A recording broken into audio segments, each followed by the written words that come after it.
Hello everybody, welcome back to my channel. I'm sorry I didn't get this put up sooner, but yesterday I was feeling really bad and actually fell asleep for a while and then I couldn't do it. So I apologize, but I'm here today. We're going to talk about the forensics today and the CERT team search. I'm not going to cover Buchanan's testimony because he's not done yet. And I would rather just do it all in one chunk, like his direct and his cross. But he is still on the stand. He'll be there tomorrow. So after he's done, then I'll do a video on his testimony. So week 6, day 19, we started with Lieutenant Kevin O'Hara. And can I just say that even after all these weeks, and I don't know, I think we're on like 40-something witnesses, I still don't know how it happened or how he died, as far as like an accident reconstruction or a medical examiner or somebody coming up to tell me anything. And it's really starting to get frustrating.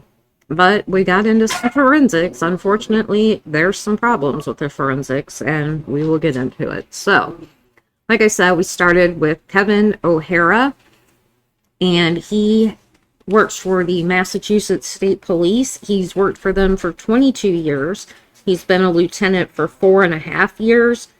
He is the team commander for Special Emergency Response Team, also known as CERT, and that's how I will be referring to it for the rest of the video.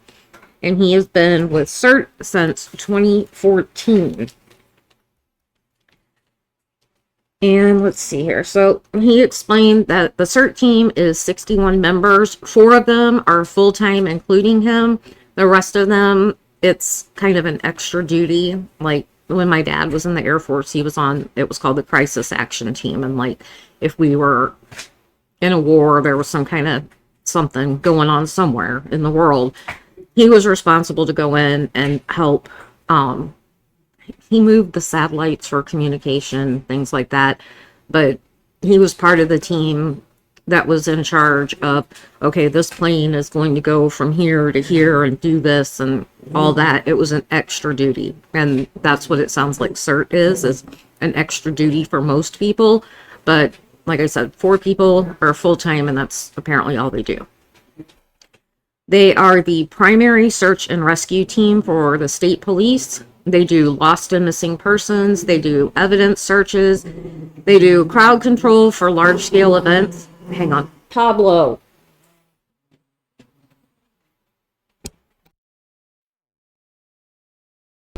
Sorry. And now Steve's yelling. Baker. Sorry, I have got crabby dogs today. It's got to be the weather.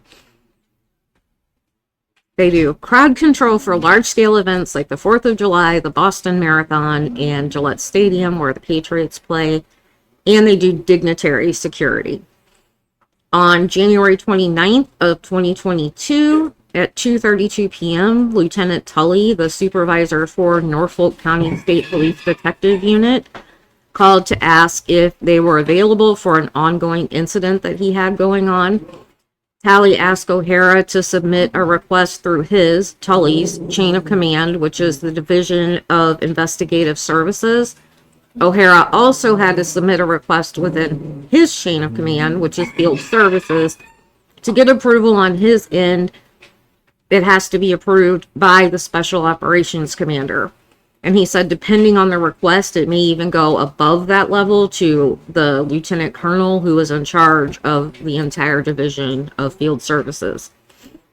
He said that the 2:32 call was a courtesy call just to see if anyone was available to respond, because there was like 18 to 20 inches of snow, and Tully was making sure that people were going to be able to get out and get to the scene.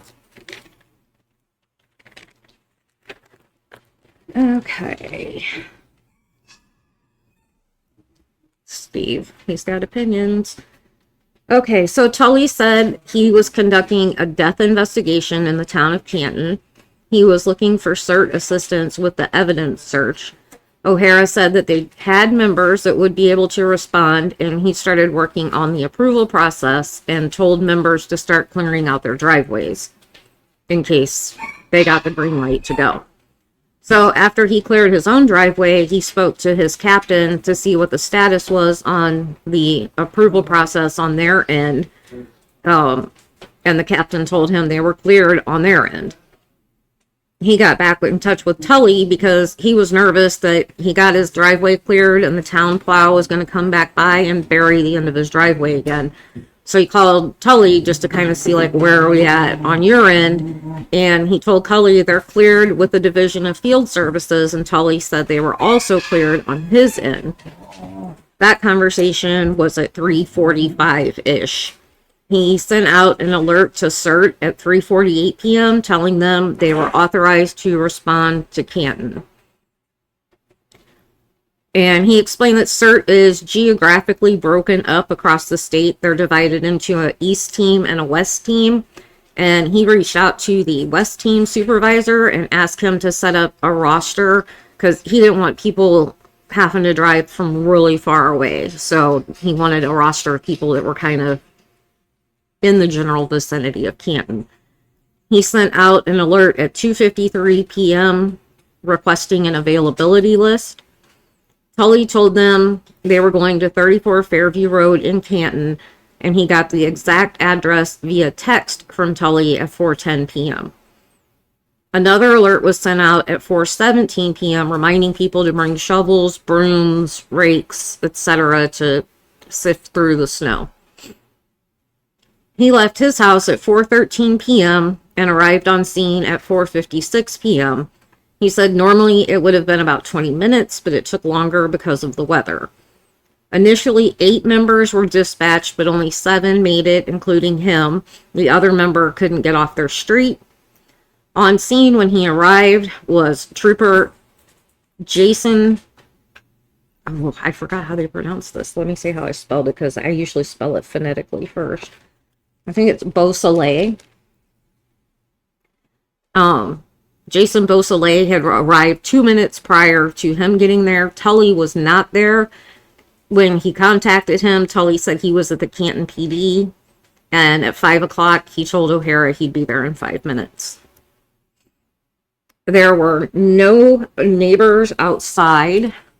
He said an adult male exited the side door of 34 Fairview briefly and asked if they were there regarding what happened earlier.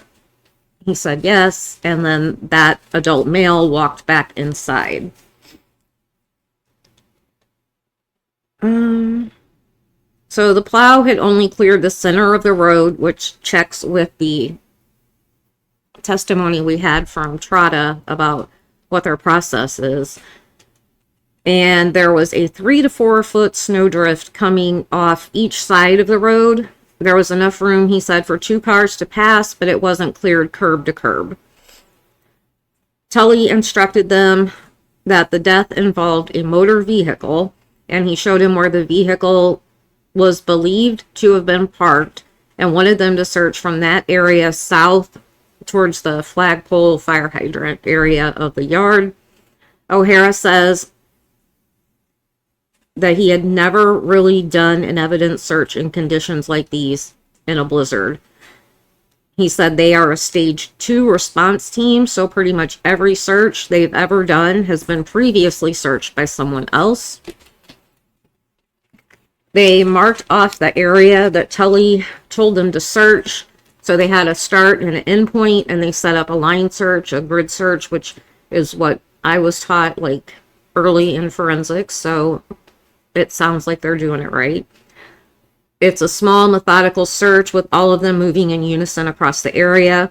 Now, he said they lined up shoulder to shoulder. Sometimes it's further. It's like an arm length between you. But you all start at the same point and walk in the same direction. And you're looking just down in your one area for anything. Ooh. Sorry. Okay. He said the area from the front door to the fire hydrant was 59 feet in length, and they searched a 3 to 4 foot wide area. Tully told them the victim was struck by a vehicle and he believed there would be broken pieces of taillight in the area.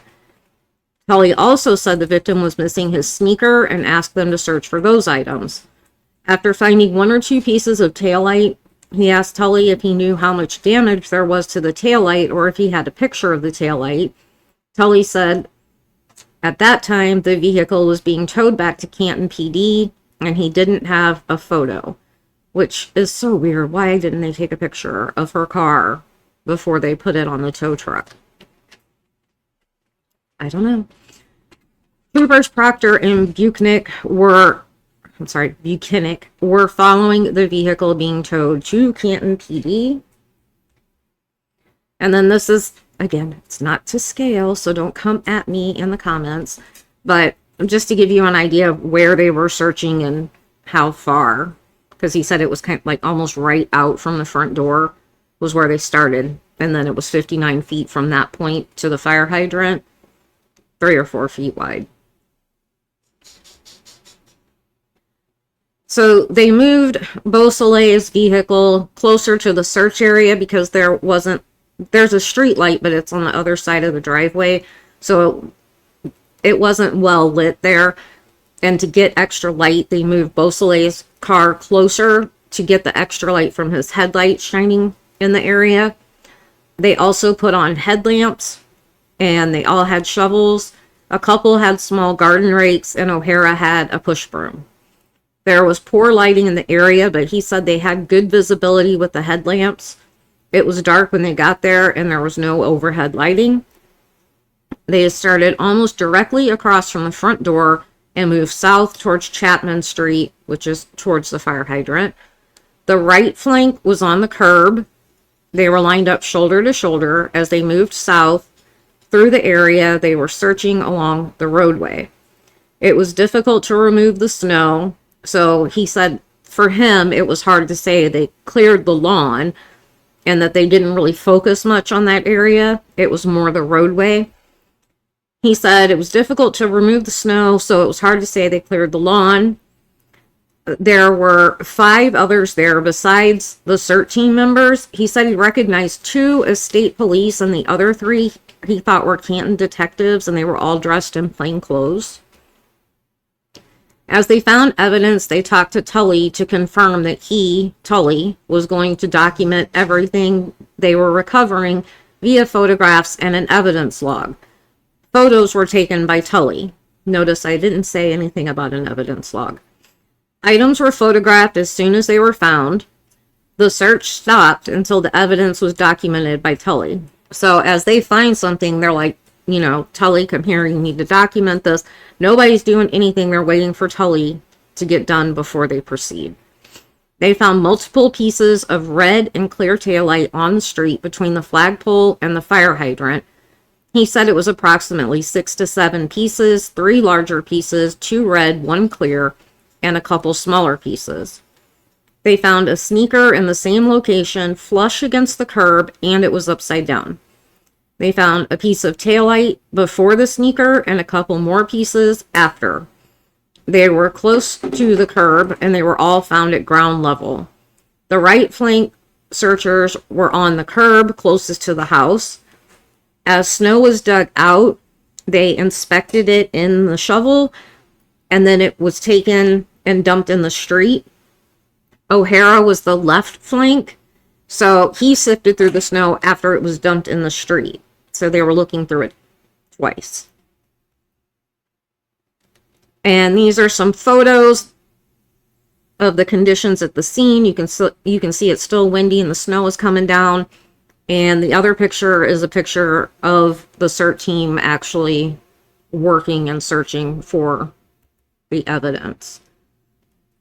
This is pictures of the clear taillight that they found.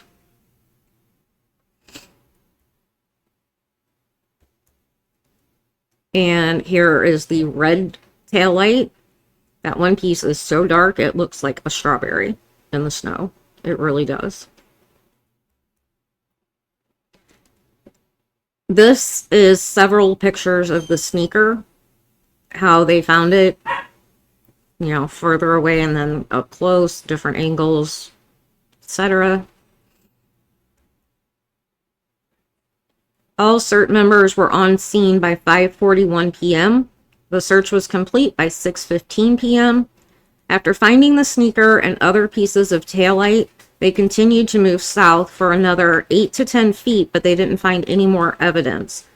Tully was satisfied that they had found everything they were going to locate at the time, so between the two of them, Tully and O'Hara, they decided to suspend the search. O'Hara told Tully there was a good chance they did not find everything because of the weather, and told Tully to reach out if he wanted CERT to come back in the daylight or in a couple days after the snow melted. O'Hara knows Trooper Proctor and Trooper Buchanan, and they were not at the scene. CERT doesn't recover evidence. They find it and somebody else documents it and recovers it. Tully recovered and documented with photos. CERT uses Garmin handheld GPS. He said the model number is 64ST, to mark where each item is found, and then later when they get back to the office, they upload that onto a map so you can see exactly where the evidence was found. They were able to mark 3 pieces of taillight. They only marked 3 because the pieces were in such close proximity that they were being marked almost on top of each other, and he said it would have just cluttered the map to mark all of them. So they only marked the larger pieces. This is a view of their evidence map. He said the GPS range of error is 16 miles on a clear day. Wasn't a clear day that day. The command post was O'Hara's cruiser. It's marked on there with something that looks like a circus tent, which seems very just perfect for this case. In the green, that is the house at 34 Fairview, and all those red, that's where like the sneaker and the taillight were found. That's the evidence. He said that, he said that he never saw an image of the damage to the taillight. And then he talked about a POD, which is probability of detection. There's 10 categories of variables: terrain, hazard, light, weather, vegetation, spacing, tactics, area size, team composition, and instinct. And then from all of those categories, a percentage is calculated using a mathematical formula, and that is how he and Tully decided to end the search. And then we move to Cross.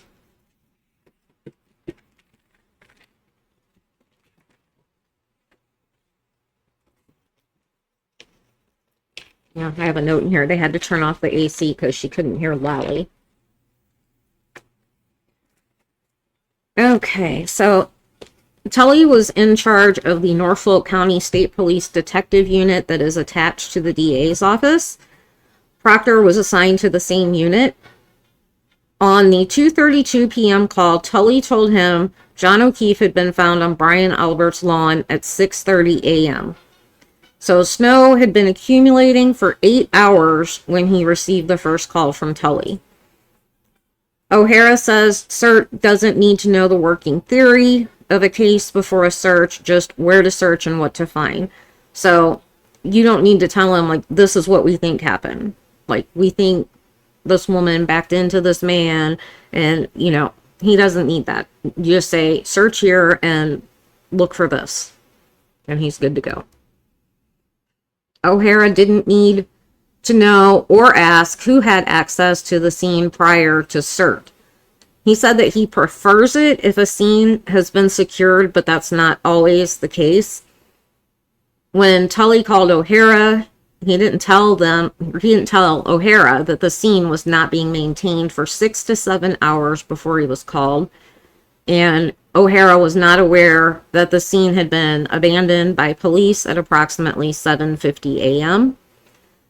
There was no one guarding the scene when he arrived. He didn't know exactly where they'd be searching on the property.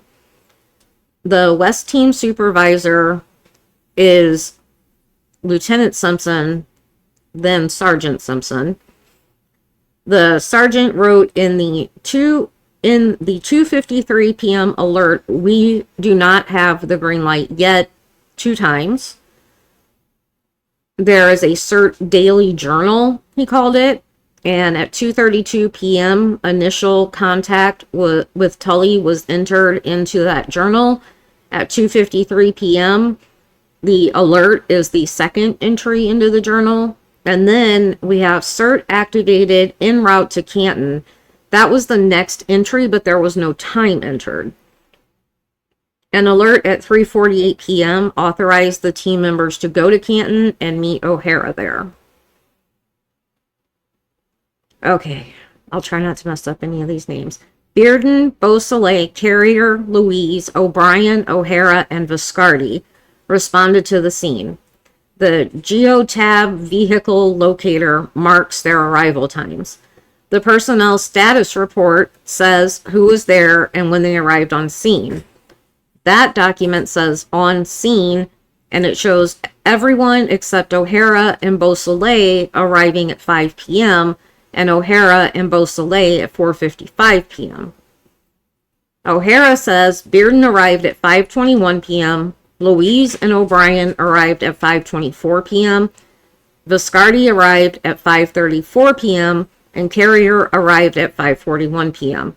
Everyone had their own cruiser. He says it was dark by 5 o'clock. The command post was his cruiser parked in front of the right side of the driveway. He was not aware the Canton PD had been conflicted out of the situation.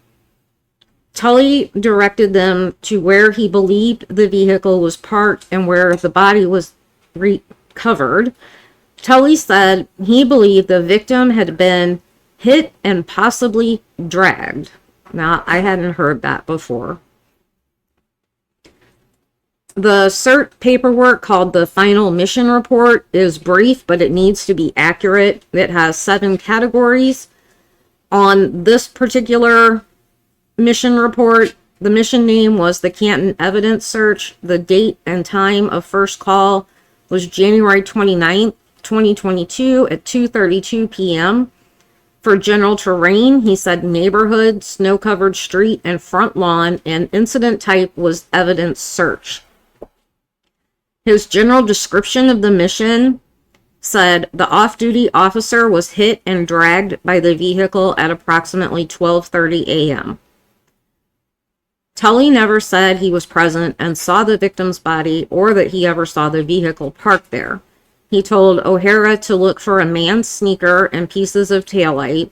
They never discussed searching inside the house, and he based the search on information from Tully.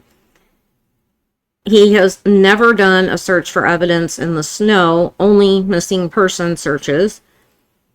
He's trained in best practices for searching in snow, use gentle methods to remove the snow. He says they went through slowly, methodically, sifting through the snow as they went. Documentation of evidence is not search responsibility. Evidence was photographed and placed as discovered. He was asked in a prior proceeding if the red and clear plastic was found in the same area as the sneaker. He testified same area within a few inches, less than a foot. A piece of red plastic was found on the street to the left of the flagpole as you look at the house from the street. Yannetti says, and this was kind of confusing to him and all of us because I don't know where these measurements come from. Yannetti says it could not be true that from that red piece of plastic found in the street, 3 feet south of that was a black Nike sneaker found under the snow. O'Hara says he didn't measure between the GPS markings. Yannetti says if the sneaker was found 3 feet south, was the clear plastic found a few feet south of that sneaker? And O'Hara says the clear plastic was found just past the sneaker. Yannetti says a few feet south, and O'Hara says he doesn't know the distance without measuring. He wouldn't think it was that far. He said they were much closer than that. Let's see. Oh, Lally, loud sigh into the mic. Like that. Several feet south of that clear plastic was a second piece of red plastic. O'Hara says that he doesn't agree with Yanetti's description of the distance. Yanetti says, so that didn't happen? And O'Hara said, I don't agree with that distance. And then another loud sigh into the mic from Lally. Like I said, I don't know where Yanetti was getting those lengths from. That wasn't clear to me. So, I don't know. The items were buried under snow. He doesn't know if it was 6 or 7 pieces that they found, because he says Tully kept the evidence log, and they only marked 3 with GPS, and Tully photographed 5 pieces. So, how many was it? On February 3rd, 4th, 8th, 11th, and 18th, Proctor never called CERT to come back to the scene to conduct a further search. Now, as we go, you'll find out that those are the dates that more of, like, the taillight were discovered, and Proctor did not request them to come and do it. On redirect, we find out the decision to be dispatched comes from over his and Tully's heads. The Daily Journal is day-to-day activities. It's general and not too specific. The report through the Mission Manager software is more detailed than the Daily Journal. And he was able to tell the exact arrival time of the team through the ADL GPS geotab on the cruisers. All right, so that was it for him. And now we're going to get into some of the forensic information. Oh, there she is. Okay, so get rid of O'Hara. This is Maureen Hartnett. A lot of what I wrote down I didn't include because it was a lot. And I think we all understand the stuff that I didn't include. So she is a forensic scientist too, with the criminalistics unit and crime scene response unit at the Massachusetts State Police Crime Lab. She's been there for 8 years. She has a bachelor's of science in biology from Bridgewater State University and a master's in forensic science from the University of New Haven. She was hired as a temp employee in the CODIS unit in 2004, where she collected blood samples for the DNA database. Get rid of my paper clip. So she goes through what the criminalistics unit duties are, and what they do is examine items of evidence submitted by law enforcement or crime scene responders for presence of biological fluids like blood, semen, saliva, and trace materials like hair and fibers. They also do gunshot residue collection and damage analysis. The crime response unit duties include responding to crime scenes, analyzing or testing evidence, documenting the crime scene, preserving evidence, and transporting evidence back to the crime lab. Every assignment she completes goes through a technical and administrative review process. On February 2nd of 2022, she was dispatched to Canton PD at 9 a.m. Troopers Proctor and Dunn were there, along with Trooper Clark from Crime Scene Services. An accident reconstruction team came after she arrived. She went to the garage, also known as the Sally Port, and examined the black Lexus SUV. She noted her observations on her diagrams. She took photos. And then Lally shows her her diagrams, and she says they appear to be missing some information. Her notes weren't on there. So the diagrams that I show you won't have her notes on there, except for this one. This was the top of the first page. It says that it is a 2021 Lexus LX570 The registration was Massachusetts 3GC684. The VIN was JTJF-Y7AX1M434347. The exterior is black. The interior is tan. The registrant is Karen Reed, and the exam location, Canton PD Garage. Now, this is what her diagram looked like. Her actual diagram has notes on it, but the ones that they showed in court did not. But she says that they noted that the vehicle was in overall good condition. Damage was noted on the rear passenger side area. There was a dent in the truck door, scratches on the rear bumper, and a broken taillight. She observed an apparent hair on the rear quarter panel and apparent pieces of glass on the rear bumper. And you're going to learn really fast that apparent is their favorite word. So the apparent glass, which I get it because it hasn't been tested yet, so maybe it's glass and maybe it's not. It's just, it appears to be. I get it. You don't need to come at me about that either. So in the one picture I have circled where these apparent glass pieces were found, beneath that is the broken taillight, and where she marked that there were scratches is next to that. You can see there's like a little white tab almost where the scratches are. And then above that, you can see where the apparent hair was. The apparent hair was secured and taken back to the lab and examined microscopically. The apparent glass was preserved and given to the trace unit for identification.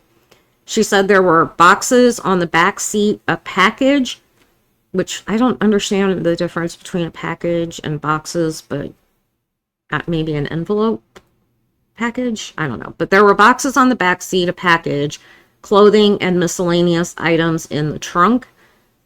She was told the vehicle may have been in a hit and run and to look for any biological material. And this is just a picture that she took of the interior trunk area. She was informed the victim had scratches on his arm, as well as the fact that the car had been towed through a blizzard. She performed a blood screening on the lower lying areas of the undercarriage, on each side of the tire flap, the bumper, and the exhaust pipe. All the results were negative. There was no blood, no bodily fluids whatsoever. She collected the apparent glass from the rear bumper, a paint standard on the area of damage on the rear door, and an area on the rear bumper, the apparent hair, and the taillight housing. She said the hair was collected with tweezers, the paint was collected with a disposable scalpel, the glass was collected with gloved hands, and she said she might have used tweezers. The taillight housing, an officer came and helped disconnect the wires. She was given the broken drinking glass and red Solo cups with brown red stains in them. She swabbed the cups and gave them back to the Canton PD. She examined the taillight at the lab. She said each piece of evidence is entered into their system so it can be tracked. The case number was 22-2184. Each piece of evidence is given its own number. There was no testing on the taillight at Canton PD because she saw no stains and it had been towed through a blizzard. So the hair and the glass survived being towed through a blizzard, but I guess the blood wouldn't. I don't know. Okay, so she says that she swabbed it for DNA on the exposed areas of the taillight after she got it back to the lab. The items were labeled 3-1 through 2-16. Or wait, 3-1 through 2 through 16. Okay, I don't know what I meant there. The hair, which was item 3-6. The examination, she used the entire sample. It was looked at under a microscope. The scales on the exterior of the hair were human. The medulla, which is the channel in the center of the hair, was also human. So the item was confirmed to be a human hair with a root that was 7/8 of an inch long. The hair was cut in half. The root end went to the DNA unit, and the shaft end would be sent on to an external lab if testing needed to be done. She examined item 7-18, which was John O'Keefe's sweatshirt. She was looking at the clothing for biological material, damage assessment, trace, and skin cells. She observed red-brown stains. There was damage from top to bottom of the shirt from them cutting it with the trauma shears in the ambulance and across each sleeve. There was additional damage on the right sleeve. Each area was marked with a number, and there were 13 areas that she marked. And this is his sweatshirt. We have the hoodie front and the hoodie inside front at the top. And then we have the hoodie back and the hoodie inside of the back at the bottom. This is close-ups of the hoodie sleeve. And I just showed you she had enlarged pictures of hole 1, hole 2, hole 3, 4, 5, 6. I don't know. To me, it looks like when dogs bite through my sleeves, but you know, we only found pig DNA, and wait till we get there. So she used ALS, which is an alternate light source, and it was used around the damaged areas with no sign of biological fluids. Swabs were collected from the area of holes 1 through 9 on the right sleeve. She was told the victim may have been bitten by a dog. So at one point, even the cops thought that. And the swabs were sent to an external lab at UC Davis, the veterinary lab. That's where Terry Kuhn, who testified, way back. It's in one of my videos. She's the one that did the testing.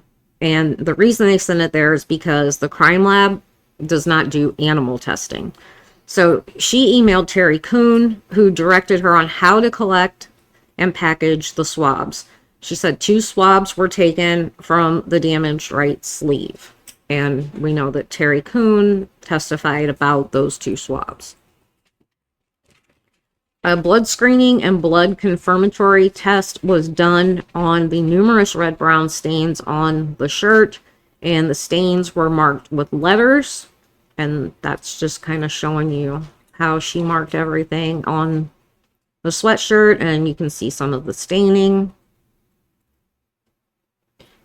Item 7-17 was John O'Keefe's orange t-shirt that he had on under his hoodie.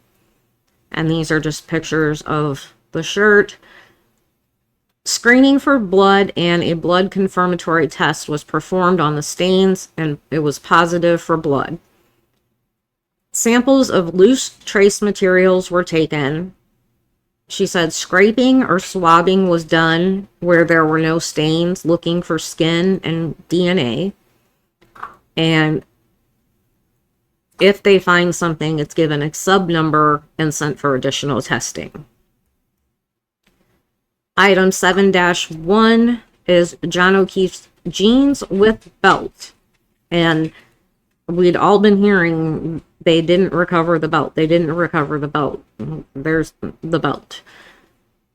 So a screening for blood and blood confirmatory tests were performed on the stains, and they were positive for blood.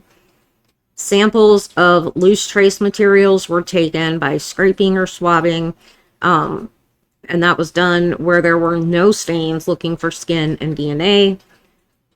And then that was given a sub-item number and sent for additional testing. Items 7-3 and 7-4 were John O'Keefe's sneakers. She said one was collected at the hospital, the other was found at Fairview. There were no visible stains on the sneakers, so ALS was used, and she found one stain and screened it, and it was positive for blood. All the clothing was submitted by the Norfolk County Detectives Unit. Items 3-2 and 3-3 were the glass from the bumper and the drinking glass. She took skin cell swabs and preserved them for the DNA unit, and the actual items were sent to Trace. On cross, she said that she went to Canton PD on February 1st, not the 2nd. Proctor is listed in her notes as the lead investigator because that is what she was told. The scratches and dent on the car may not have been from the incident. Taillight either. There were no visible stains or tissue on the vehicle. She was not shown a picture of John O'Keefe's arm on February 1st. She said that she has seen one since, and this is the picture. She didn't examine the roof of the vehicle, but she did examine the undercarriage.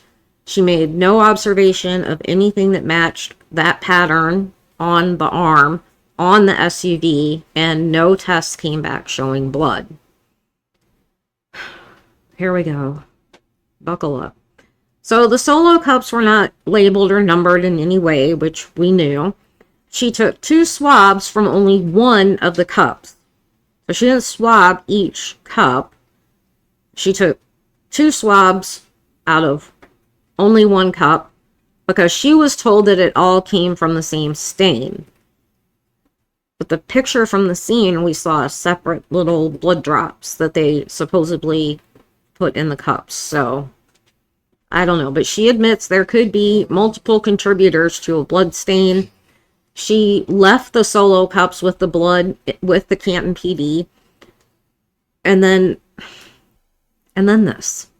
DNA testing was not done on the solo cup swabs. No testing was done at all.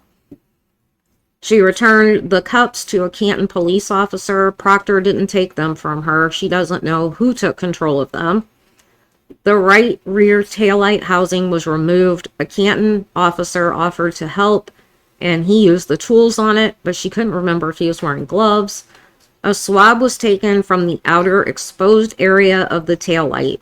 She used one swab in 2 different areas on the taillight, and there's no way to tell where on the taillight any DNA came from. The apparent glass on the rear bumper was marked as 3-3 by her.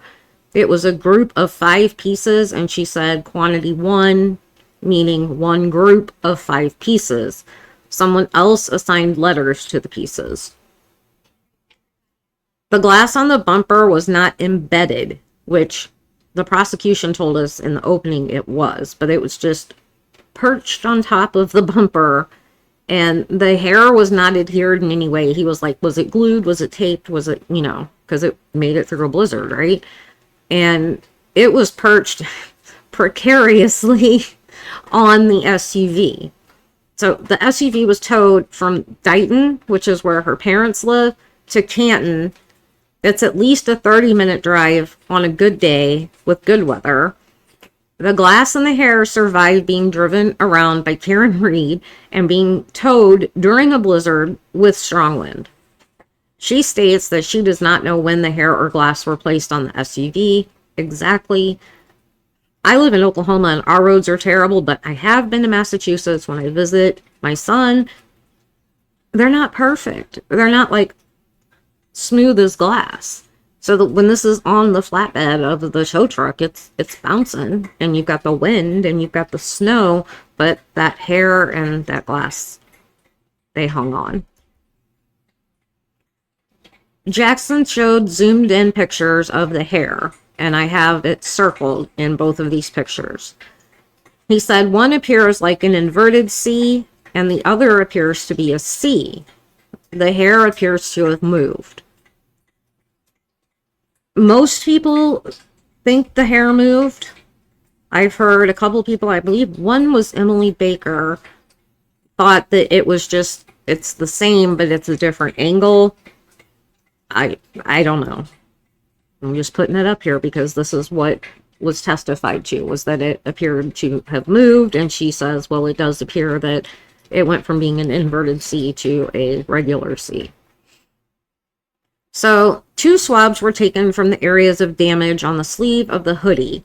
The areas were swabbed with both swabs at the same time. That's why I have them like that. She literally was like, I held them both at the same time, and she swabbed the whole sleeve where the holes are. All the areas 1 through 9 were swabbed with those 2 swabs. So I was thinking when Terry Coon testified, they were taken from 2 areas on the shirt, which is what she made it sound like. Because in my video, I even said, like, I don't know where on the shirt. So if she swabbed here and there was blood here, then of course that's not going to show. Or dog DNA, whatever they were looking for. Regardless, there's 9 freaking holes on this sleeve, and she basically went from the top hole to the bottom hole with 2 swabs at the same time. She says this was her first time swabbing for animal DNA, but remember, she got in touch with Terry Coon to find out exactly how to do this. The process was not videotaped, and she just used she called it the general picture, which is this picture, and wrote in her notes. It wasn't documented like I swabbed here, no. She noted that she found debris on the orange shirt 7-17 and the hoodie 7-18. She took scrapings from both shirts and combined them together and gave the debris item number 7-18.18. Why wouldn't you put the one from the orange shirt in one and the one from the hoodie in another? Why did you combine them? She made no observations as to what the debris was, and there are no photos or video of item 7-17. Oh, I'm sorry, or video of the debris. Sorry, there's no photos or video of the debris. We have not seen the debris. Items 7-17 and 7-18 were received in the same bag. Knowing that, maybe it's not as big of a deal that she combined the debris. Hang on, I gotta get a drink. My voice is going.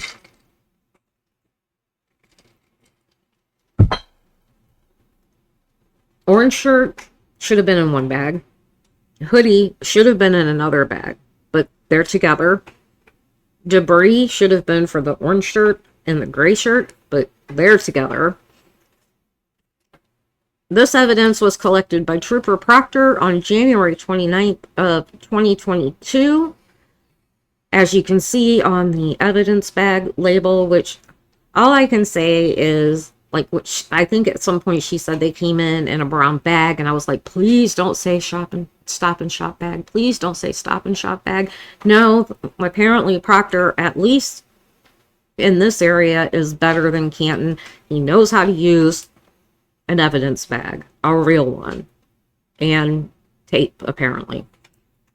Because remember, one of the Canton PD guys in 24 years has never used evidence tape. Anyway, she says the debris could have come from inside the bag or anywhere else. She had no knowledge the items had been on the floor of the ambulance or the floor of the hospital. She says all the evidence was presented to the lab in one bundle, was how she described it, on March 14th. The taillight fragments and the clothing and the shoes, that was all one bundle. And then the fingernail clippings and known blood samples from John were submitted separately. She is shown the chain of custody report from her lab, and that is the beginning of chain of custody for these items. There is no chain of custody or evidence log predating March 14th. Plastic pieces were submitted March 14th. The orange t-shirt and gray sweatshirt were submitted on March 14th. She doesn't know if the taillight pieces and the clothing were stored together before coming to the crime lab, because there is no chain of custody log predating March 14th. So everything could have been thrown together in the back of Proctor's car riding around for 6 weeks waiting to go to the crime lab, and it all could have been together and just separated who knows when. On redirect from Lally, we find out that she doesn't know the temperature in the Sally port, and she said there was no snow or ice on the vehicle. That was it for Maureen. Fun fact, if you remember the Terry Coon testimony, and they brought up that somebody had failed a proficiency test, that's Maureen. And I have up here wasting time because, y'all, after this day of court, I was uploading the pictures from my phone to my computer to put in the presentation. 145 freaking pictures, because you're gonna see, but we looked at so many freaking pictures, and the judge was getting mad that it was taking so long, you know, wasting time, whatever. But God, that was ridiculous. I think in this presentation you get a good idea of what we were dealing with. So this is Ashley Valier. She is a forensic scientist with the Massachusetts State Police Crime Lab. She's been doing that for 5 years. She got her Bachelor of Science in Biochemistry at the University of California, San Diego. She got her Master's in Biology Forensic Services from Boston University. Those are probably some of the most impressive colleges that anyone's gone to so far. She worked at the Brody Institute for 6 months. From, let's see, 2019, she was assigned to the Trace and Arson and Explosives Unit at the Massachusetts State Police Crime Lab. That's where she's worked her whole time there. Her duties include gunshot residue analysis, trace recovery, and physical match analysis. She came into the Karen Reed case, which is 22-02184, doing physical match analysis on many different items, and she also got the debris that was collected from John O'Keefe's clothes. She said jeans, boxer shorts, sneakers, gray long sleeve shirt, and orange t-shirt. And Maureen testified that she had done scrapings on the jeans. She didn't say anything about the shoes or the boxers, but the only debris that we've heard about is from the shirt and the hoodie. Sorry, lose my train of thought. So item 7-18.18 is the debris from the orange t-shirt and the gray long sleeve shirt, and it was looked at under a stereo zoom microscope and documented with photos. She said that she observed apparent dirt debris, many black, blue, and orange apparent fibers, several pieces of red apparent plastic, and several apparent hairs, one piece of green material, and one piece of clear apparent plastic, measuring 1/8 of an inch by 1/16 of an inch. After her analysis of the debris, it went to another analyst in the trace unit. It was looked at by Christina Hanley, and she is the trace supervisor who does casework in fibers, miscellaneous paint, and glass. She looked at many different items collected at 34 Fairview Road, pieces of apparent plastic and glass, and one drinking straw. Items 7-5 through 7-19 all came from the road. She gave each piece a designator, like piece A, piece B, piece C. She looked under the stereo zoom microscope to see if pieces fit together and takes photos and notes. She said if it looks like pieces will fit together, she puts them together and puts them under the stereo zoom to see if it's a physical match. We were shown, and she was shown, we were all shown 9 photos of item 7-5, the 3 pieces of red plastic. We were shown 7 photos of item 7-6, which is 2 pieces of clear plastic. We were shown photos of item 7-8, which are pieces of clear and red plastic, glass, some silver plastic, and some very small, some were very small and some were larger. So after this, there's a sidebar because just imagine, if you will, Lally gives the witness 9 pieces of paper and asks her to look through the 9 photos and does she recognize them.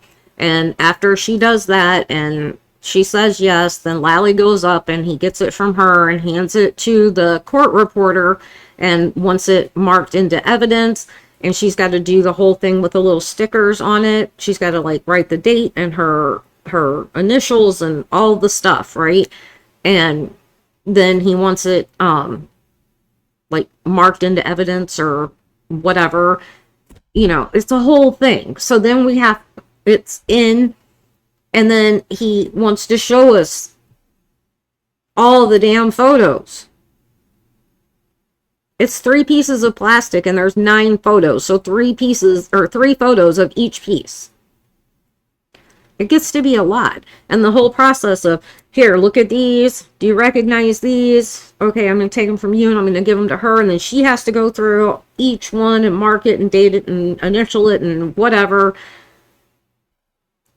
It's time consuming when you do it this many times. So Bev called a sidebar, and after sidebar, you hear, you know how he always has the hot mic moments. Lally's like, oh, yeah. Also that day, he said, God damn it, and something else. But it was like, he was not having a good day. He was having a bad day. Okay, so to continue on our miserable day that day, we were shown photos of item 7-10, which is red plastic. We were shown photos of item 7-9 and item 7-19, 3 pieces of clear plastic and 1 black straw. We were shown photos of item 7-11, which was pieces of clear, red, and black plastic. Shown photos of item 7-14, piece of glass. Shown photo items 7-12, 14 pieces of plastic. Shown photos of item 7-13, which was 2 pieces of red plastic and 1 piece of black plastic. We were shown photos of item 7-15, which was red and clear plastic. She said if the pieces fit together, she documented it with photos and wrote it in her notes. And if they were within the same item, so like, where's one that has more than 1 item in it? 7-12 has 14 pieces of plastic. If within those 14 pieces of plastic, something fit together, she would tape them together with, like, it literally looks like just Scotch tape. And then she later looked at the taillight housing, which is item 3-1, and she said many pieces fit together into a larger piece that she called piece 1. Other pieces fit together and she called them pieces 2 through 5. Piece 1 was a physical match to item 3-1, which is the taillight housing. It gets to be so much with the letters and the numbers and trying to remember what the hell was, you know, because they're literally saying like, oh, item this, that, you know, they're not telling us what it is. So when I know, I try to put it in here, like, it was a physical match to item 3-1. You got to try to remember what the hell was that. It's the taillight housing. We were shown photos from item 7-16, shown more photos, shown 19 photos, items with mechanical fits that are taped together. The taillight housing, item 3-1, measured 14 inches by 9 inches by 8¼ inches. The super small pieces were not suitable for comparison because they were so tiny. Pieces A and B and piece A and F fit together mechanically, which means the broken edges align. Okay. Item 7-5, the 3 pieces, there was no mechanical fit. Item 7-6, the 2 pieces, there was no mechanical fit. Item 7-8, 14 pieces, piece C and D and piece E and F fit together mechanically. 7-9, 3 pieces, no mechanical fit. 7-10 was just 1 piece. 7-11 was 6 pieces with no mechanical fit. 7-12 was 14 pieces. Pieces B, C, D, F, and K fit together mechanically. Piece E and I and piece M and N fit together mechanically. Item 7-13, there were 3 pieces with no mechanical fit. Item 7-14 is only 1 piece. 7-15 was 8 pieces with piece F and H fitting together mechanically. And item 7-16 was 7 pieces with pieces A, C, and D fitting together mechanically. Yeah, try to keep that all straight. Items 7-5 through 7-9 were compared to each other, and she was able to make 5 larger pieces. Piece 1 comes from 7-5, 7-8, 7-10, 7-11, 7-13, 7-15, and 7-16. And her conclusion was that all of those pieces were at one time together as part of a larger unit. Piece 2, 7-15 and 7-16 were at one time together as part of a larger unit. Piece 3, 7-11 and 7-6 were at one time together as part of a larger unit.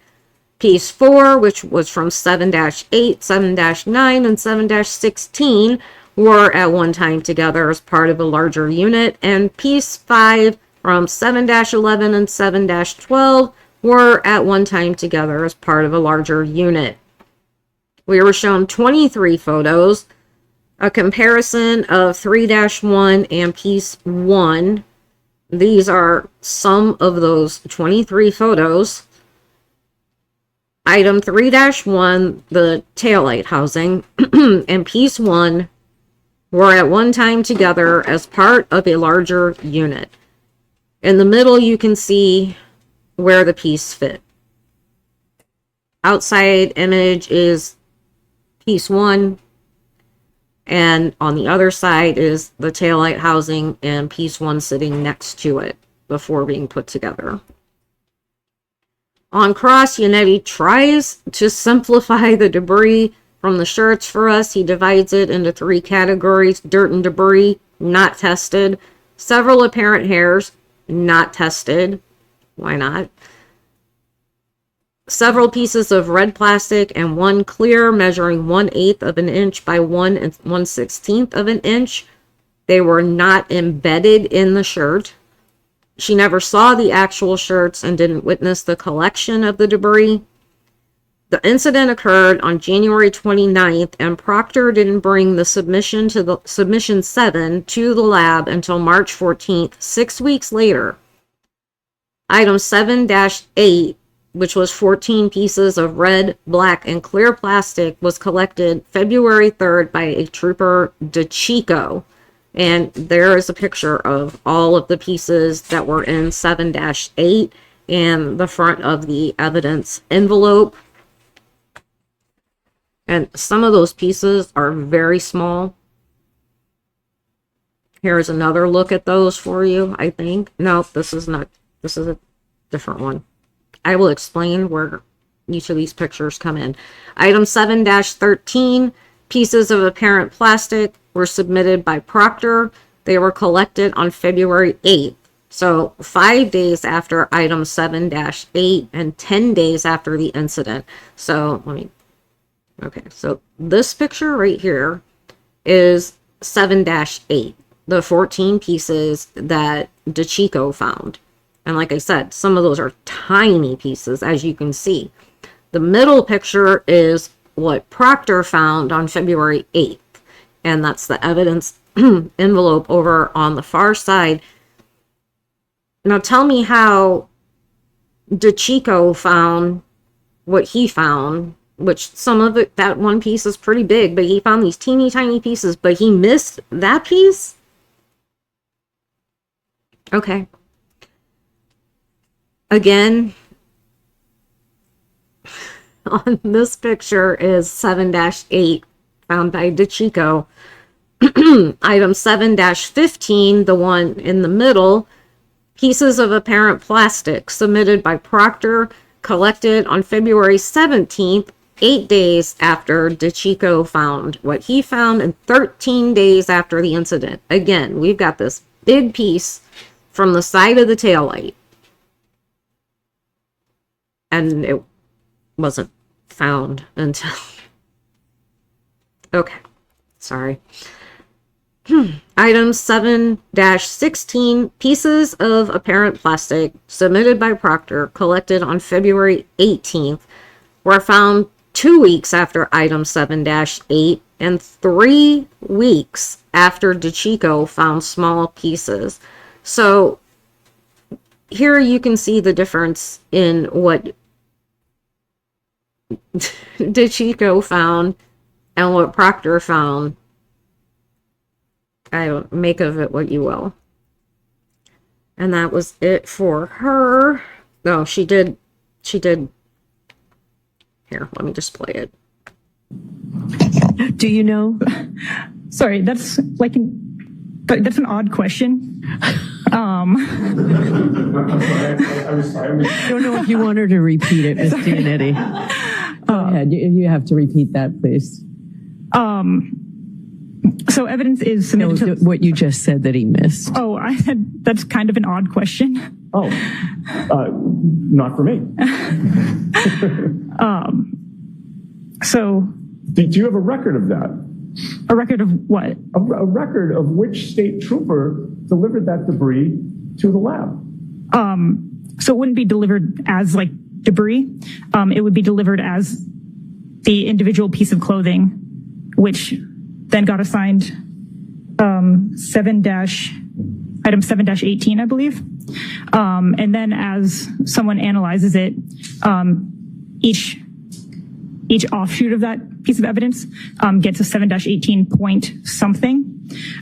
So the debris collected from that shirt is 7-18.18. Okay, all right. Listen, when those several, actually, let me strike that.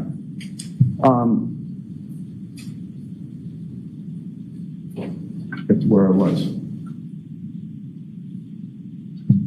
Take your time, Ms. Giannetti. Okay, so I want to confirm with you that when you were assigned to this case, you were aware that the date of the incident was... That kind of gives you an idea of how the whole day went. She seemed very nervous. I don't know if she's testified before. She seemed very nervous. Okay, let's see. We've got Christina Hanley. Let me get to her. Okay. She's got a lot. So she is a forensic scientist at the Massachusetts State Crime Lab. She's been there for 16 years. She has a Bachelor of Science in Chemistry from Merrimack College. She doesn't have a master's, but this lady is the supervisor of the previous people, and they have masters, but...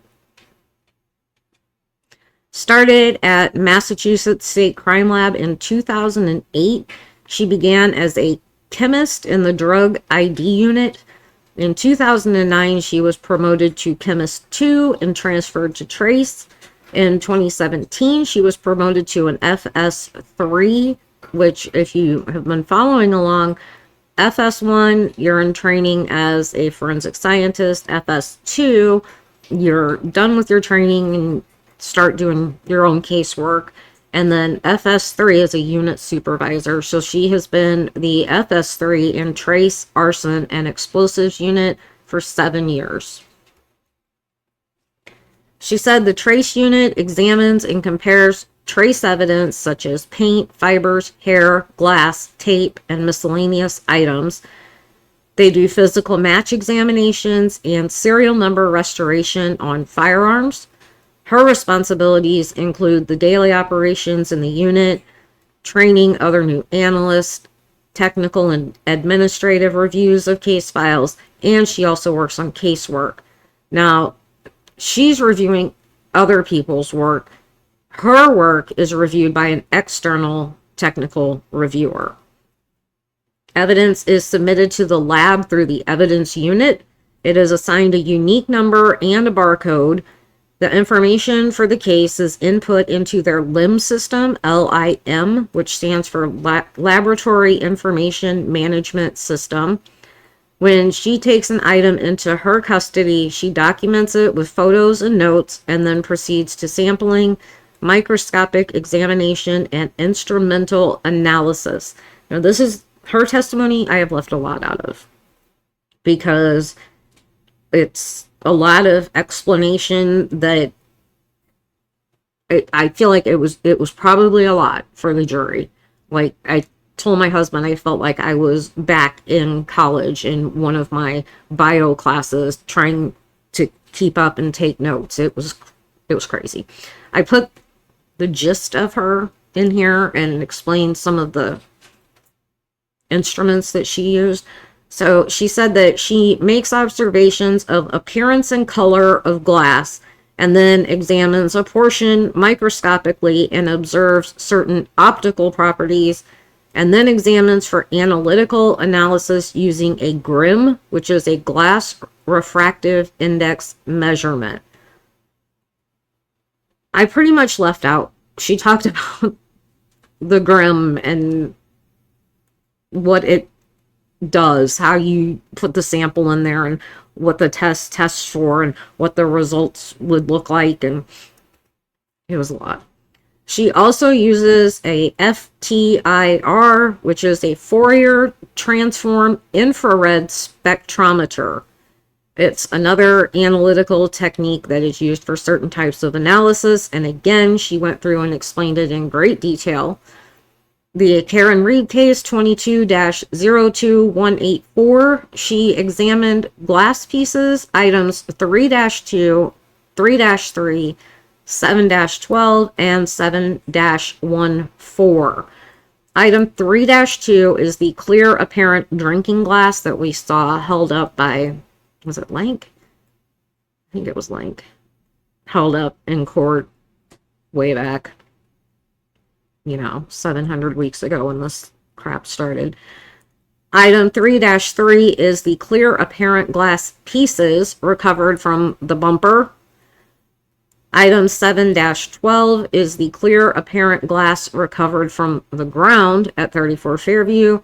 And 7-14 is the clear apparent glass recovered from the road at 34 Fairview. I don't know what the difference between the ground and the road is. Maybe the ground she meant in the grass. I don't know. So, item 3-2, observations. It appeared to have broken, irregular edges. The diameter of the bottom was 2 3/4 inches and the height was 2.5 inches. Dirt debris was noted on the exterior and interior. Item 3-3, observations. 5 clear pieces of apparent glass, all with irregular broken edges. This is the bumper glass. The largest piece was 7/8 of an inch by 5/16 of an inch. The smallest piece was 3/16 of an inch by 1/8 of an inch. And she used the GRIM instrument on piece E. Item 7-12, observations. 5 pieces of, boy, I made a lot of typos in this one. 5 pieces of clear apparent plastic and 9 pieces of clear apparent glass, all with broken irregular edges. She examined the 9 pieces of glass microscopically. Item 7-14, observations. It was 1 piece of clear apparent glass with broken irregular edges. Under the microscope, she looks at color, whether it's flat or a smooth surface, whether it is flat or curvature. She may sample some to look at under a polarized light microscope to check to see if there are certain optical properties that are characteristic of glass. She examined each item to see if there was a physical match between 3-2, 7-12, and 7-14. She did a comparison of 3-2 to 3-3. She compared 3-3 to 7-14 for a possible physical match. She also sampled some pieces for examination on the Grimm instrument. So 3-2 and 7-12, the conclusion was 3-2 was found to have a physical match with 6 pieces of clear apparent glass from 7-12. There was no physical match with the other 3 pieces from 7-12. 3-2 and 6 pieces from 7-12 were together at one time as one unit. 3-2 and all 9 pieces from 7-12 were examined microscopically, and there was no physical match found with the piece of glass from 7-14.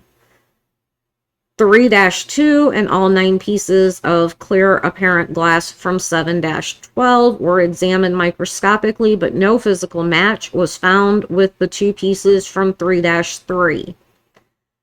3-3 and 7-14 conclusions. 2 clear apparent glass pieces from 3-3 were examined microscopically.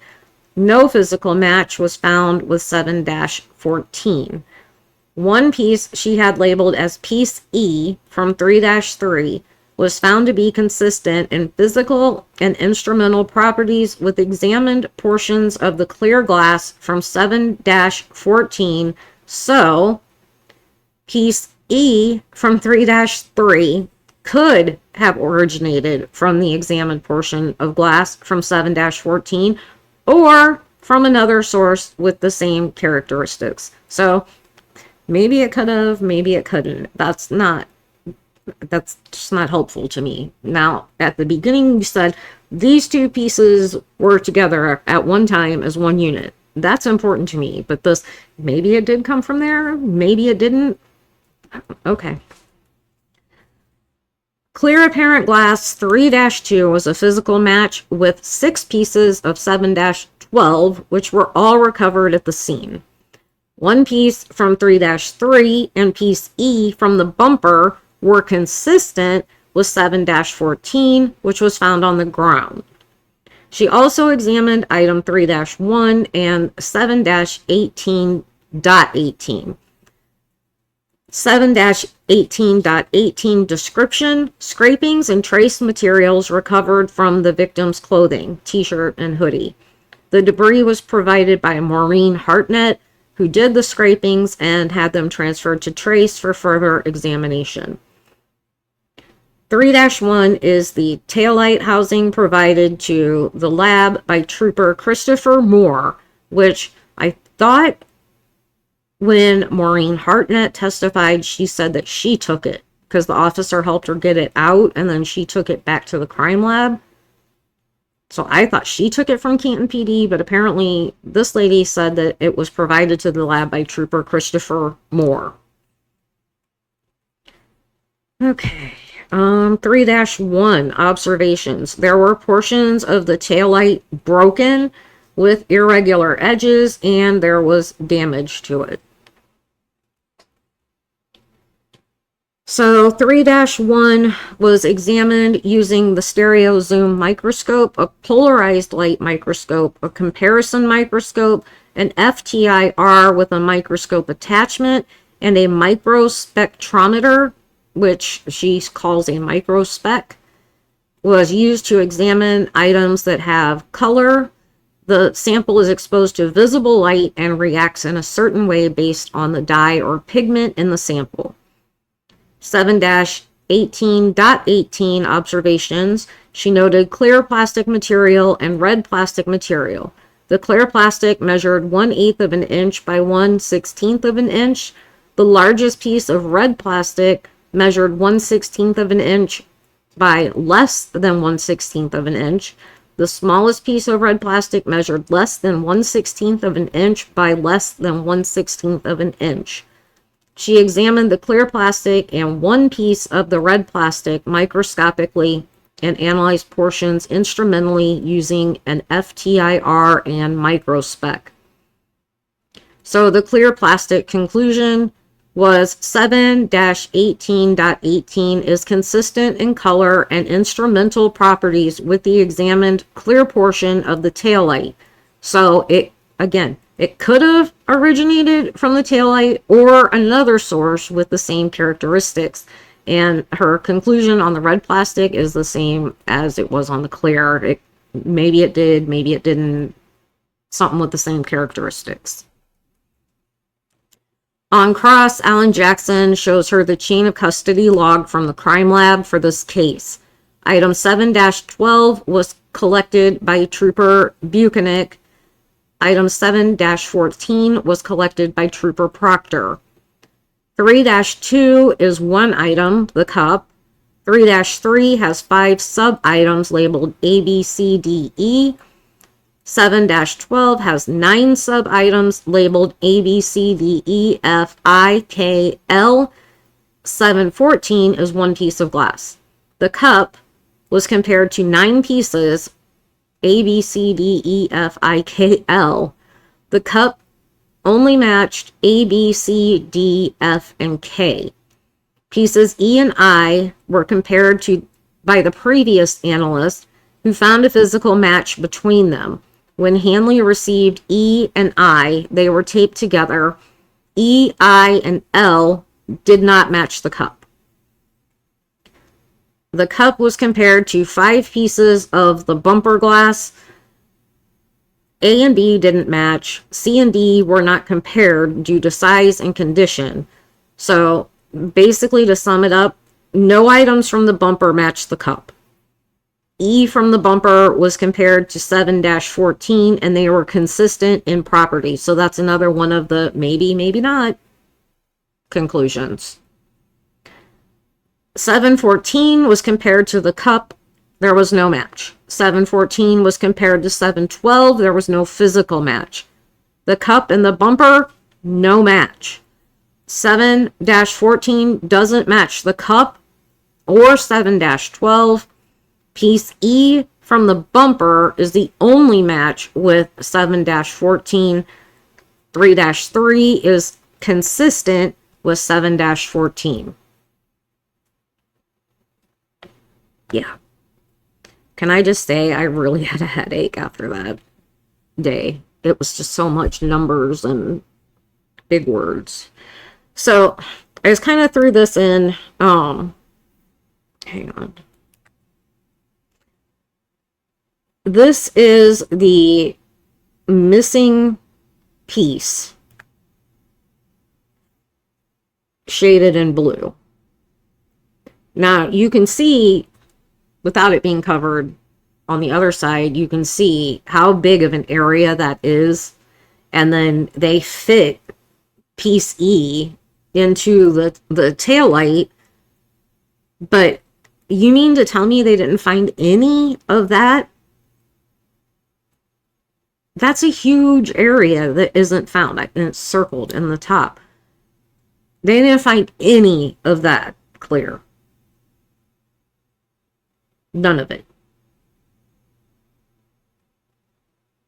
It's hard to imagine. But that's what they're telling us. Like I said, it was a frustrating day of, you know, this number and this number are matched up, mechanically matched, apparent this, apparent that, big word, some kind of instrument nobody understands kind of day. And then we got Buchanan, which I was so excited for. And they finished, let's see, they finished her, and they went on to Buchanan for the rest of that day. And the next day, basically, we're still on. Now there is no court Tuesday this week, but Monday, Wednesday, Thursday, Friday, she's saying will be full days. So no half day on Thursday. And there was a motion filed by the Commonwealth that morning that she hadn't had a chance to read. So she said that they would just, because the defense hasn't had time to come up with like their argument, right? So they were like, can we put this off? And she said they would do it Monday morning at 8:30 before the trial is when they will argue this motion. Now, I'll believe it if it happens because they never start on time. But that's what she's saying. So I will be getting up early and tuning in to see what, if anything, comes from this motion.